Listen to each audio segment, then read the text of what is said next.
액션 let's go 저 건물을 찾으러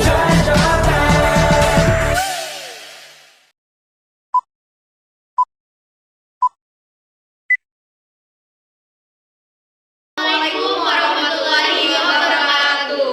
Halo guys, perkenalkan kami dari kelompok 4 yakni saya Baita Syaufi Latifatusir, Emali Pramadi Syakban, Harmi Desti Ayuni, Alfa Ulia Maghfirah. Muhammad Ilham Nazari.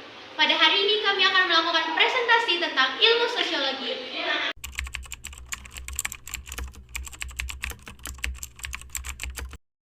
Yang pertama ada definisi. Sosiologi adalah ilmu yang mempelajari tentang masyarakat. Objek kajian sosiologi adalah masyarakat. Semua hal yang berhubungan dengan masyarakat, baik itu berbentuk interaksi tradisi ataupun budaya, dikaji dalam sosiologi.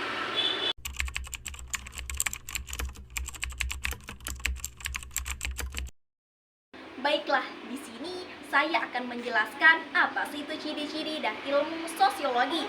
Yang pertama ada empiris. Empiris yakni berdasarkan fakta hasil observasi di lapangan. Di sini kita tidak bisa mengada-ngada atau bahkan membuat fakta. Yang kedua ada kumulatif. Kumulatif yakni teori berdasarkan teori yang sudah ada. Di sini teori akan diakumulasi, diperluas yang bertujuan untuk menguatkan teori yang sudah ada. Yang ketiga ada teoritis. Teoritis yakni kajian ilmu sosiologi yang bertujuan untuk menyusun kerangka yang masih abstrak dari hasil observasi di lapangan. Yang keempat atau yang terakhir nih guys, ada nonentis. Nonentis yakni kajian ilmu sosiologi yang bertujuan untuk menyusun fakta secara ilmiah dan mendalam. Di sini nonentis tidak menilai baik dan buruknya suatu fakta. Nah, begitulah ciri-ciri dari ilmu sosiologi.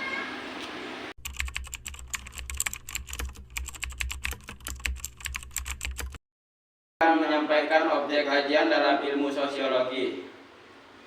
1. Interaksi sosial dan tindakan sosial. 2. Perubahan sosial. 3. Sosialisasi. 4. Kelompok sosial. 5. Permasalahan sosial. 6. Struktur sosial.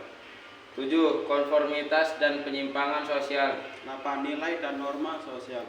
9. Mobilitas sosial. 10. Lembaga sosial.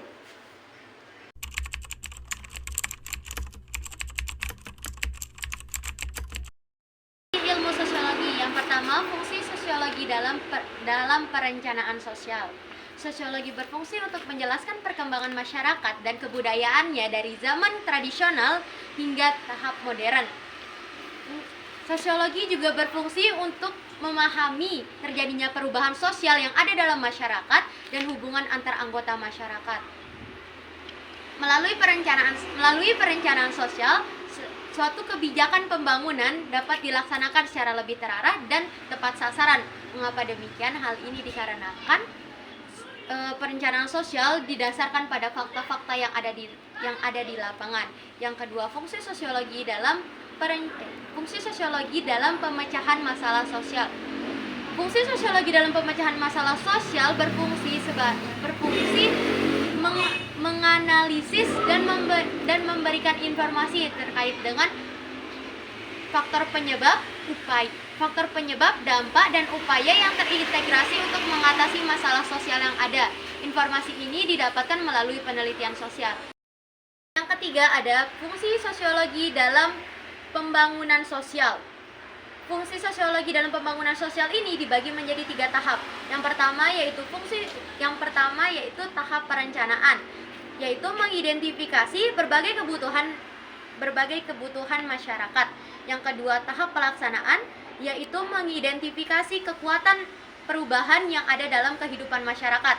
Yang ketiga, tahap evaluasi, yaitu menilai kelebihan atau mengidentifikasi kekurangan atau kemunduran pembangunan.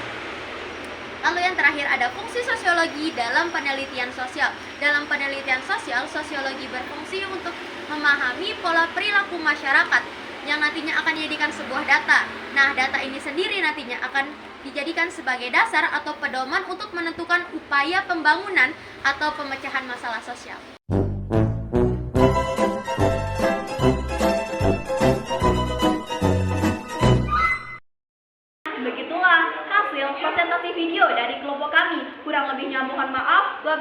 taufik wal hidayah. Wassalamualaikum warahmatullahi wabarakatuh.